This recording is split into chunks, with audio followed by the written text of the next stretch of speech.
പ്രവാസ ലോകത്ത് നിന്നുള്ള വാർത്തകൾ. ബാങ്കോക്കിൽ മോദി ബംഗ്ലാദേശ് മുഖ്യ ഉപദേഷ്ടാവ് മുഹമ്മദ് യൂനിസുമായി കൂടിക്കാഴ്ച നടത്തി. 6ാമത് ബിംസ്റ്റെക് ഉച്ചകോടിക്കിടയിലായിരുന്നു കൂടിക്കാഴ്ച. ബംഗ്ലാദേശ് കലാപത്തിനിടെ മുൻ പ്രധാനമന്ത്രി ഷെയ്ഖ് ഹസീന രാജ്യം വിട്ട് ഇന്ത്യയിൽ അഭയം പ്രാപിച്ചതിനു ശേഷം ഇതാദ്യമായാണ് മോദിയും മുഹമ്മദ് യൂനിസും ചർച്ച നടത്തുന്നത്. ഇന്ത്യയും ബംഗ്ലാദേശും തമ്മിലുള്ള ഉഭയകക്ഷി ബന്ധം ഏതാണ്ട് നിശ്ചലാവസ്ഥയിലാണ്. ഹസീനയ്ക്ക് അഭയം നൽകിയ ഇന്ത്യയുടെ നിലപാടാണ് ബംഗ്ലാദേശിനെ ചൊടിപ്പിച്ചത്. അഭിപ്രായ വ്യത്യാസങ്ങൾ പരിഹരിക്കുന്നതിനായി ബംഗ്ലാദേശ് ഒരു ഉഭയകക്ഷി കൂടിക്കാഴ്ചയ്ക്കായി ബിംസ്റ്റെക് ഉച്ചകോടിക്കിടെ ഇന്ത്യയോട് അഭ്യർത്ഥിച്ചിരുന്നു.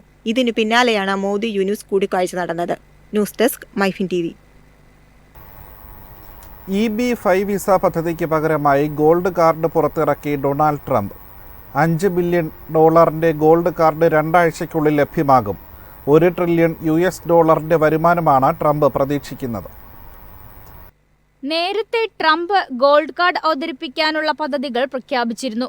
$5 മില്യൺ വിലയുള്ള ഈ കാർഡ് വിദേശ പൗരന്മാർക്ക് ഗ്രീൻ കാർഡ് പ്രിവിലേജുകൾ വാഗ്ദാനം ചെയ്യും. അമേരിക്കയിലേക്ക് വിദേശ നിക്ഷേപം ആകർഷിക്കുന്നതിനായി 1990-ൽ സ്ഥാപിതമായ EB-5 വിസ പ്രോഗ്രാമിന് പകരമാണ് ഗോൾഡ് കാർഡ്. US-ൽ $1 മില്യൺ നിക്ഷേപിക്കുന്ന വിദേശ പൗരന്മാർക്ക് ഗ്രീൻ കാർഡിന് അപേക്ഷിക്കാൻ അനുവദിക്കുന്ന പദ്ധതിയായിരുന്നു EB-5 വിസ. ഗ്രീൻ കാർഡ് വഴി സ്ഥിരതാമസവും പൗരത്വവും നേടാനാകും. ഗ്രീൻ കാർഡ് ഉടമകൾക്ക് സമാനമായ ആനുകൂല്യങ്ങൾ ഗോൾഡ് കാർഡ് ഉടമകൾക്ക് ലഭിക്കും. സമ്പന്നരായ നിക്ഷേപകരെ US-ലേക്ക് ആകർഷിക്കുന്നതിനാണ് ഗോൾഡ് കാർഡ് അവതരിപ്പിച്ചത്. ഗോൾഡ് കാർഡ് നിക്ഷേപകർക്കും രാജ്യത്തിനും ഗുണം ചെയ്യുമെന്ന് ട്രംപ് പറഞ്ഞു.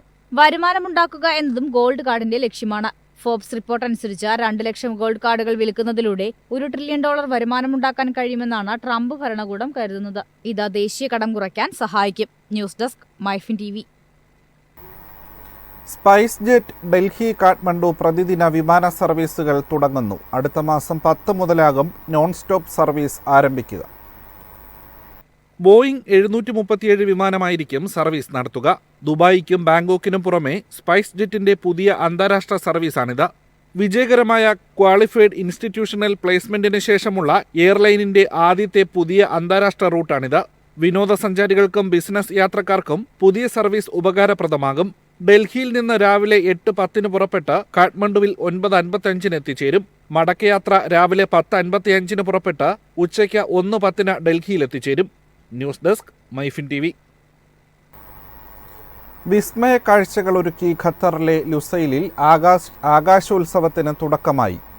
ലുസൈലിലെ അൽസദ് പ്ലാസയിൽ നടക്കുന്ന ആഘോഷം വെള്ളിയാഴ്ച സമാപിക്കും. വൈകിട്ട് 4 മുതൽ രാത്രി 10 വരെയാണ് ആകാശ ദൃശ്യവിരുന്ന് ഒരുക്കുന്നത്. ഖത്തറി ദയാറവുമായി സഹകരിച്ച് വിസിറ്റ് ഖത്തർ ആണ് സ്കൈ ഫെസ്റ്റിവൽ സംഘടിപ്പിക്കുന്നത്. Aerobatics, sky diving, sky writing പ്രകടനങ്ങൾ, ഹൈസ്പീഡ് ജെറ്റ് ഡിസ്പ്ലേകൾ എന്നിവ ഉൾപ്പെടെ അതിശയ കാഴ്ചകൾക്കാണ് ലുസൈൽ സാക്ഷ്യം വഹിക്കുന്നത്. ഖത്തറിൽ ഇതാദ്യമായാണ് ഇത്തരമൊരു ആഘോഷ പരിപാടി. വിദേശികളും സ്വദേശികളും ഉൾപ്പെടെ ആയിരക്കണക്കിന് ആളുകളാണ് ആദ്യ ദിവസം ആഘോഷ പരിപാടികൾ കാണാനെത്തിയത്. ആകാശ കാഴ്ചകൾക്കൊപ്പം ഫുഡ് ഫെസ്റ്റിവലും ജനപ്രീതി ആകർഷിച്ചു. News desk MyFin TV. Dubai കുതിരപ്പന്തയ ലോകകപ്പിന്റെ പ്രചാരണത്തിനായി വിമാനയാത്രികരുടെ പാസ്പോർട്ടുകളിൽ ലോഗോ പതിക്കും. ഈ മാസം 9 വരെ യാത്ര ചെയ്യുന്നവർക്കാണ് പ്രത്യേക സ്റ്റാമ്പ് പതിപ്പിക്കുക. ദുബായ് വേൾഡ് കപ്പ് 2025 പ്രത്യേക ലോഗോ പതിപ്പിച്ച സ്റ്റാമ്പ് ദുബായ് കുടിയേറ്റ വകുപ്പ് പുറത്തിറക്കി. ലോകത്തിലെ പ്രമുഖ കുതിരപ്പന്തയ മത്സരങ്ങളിലൊന്നായ ദുബായ് വേൾഡ് കപ്പിന് ആതിഥേയത്വം വഹിക്കുന്നതിന്റെ പ്രതീകമായാണ് ഈ പ്രത്യേക സ്റ്റാമ്പെന്ന് GDRFA Dubai director general lieutenant general Mohammed Ahmed Al Marri പറഞ്ഞു. ചാമ്പ്യൻഷിപ്പിൽ പങ്കെടുക്കുന്നവർക്കുള്ള നടപടികൾ GDRFA ലളിതമാക്കിയിട്ടുണ്ട്. ഇതിനായി ദുബായ് അന്താരാഷ്ട്ര വിമാനത്താവളത്തിൽ പ്രത്യേക പാസ്പോർട്ട് നിയന്ത്രണ ടീമുകളുണ്ടാവും. UAEയിൽ നടക്കുന്ന അന്താരാഷ്ട്ര പരിപാടികൾക്ക് പിന്തുണ നൽകുന്നതിനാണ് ഈ ക്രമീകരണം. News desk MyFin TV.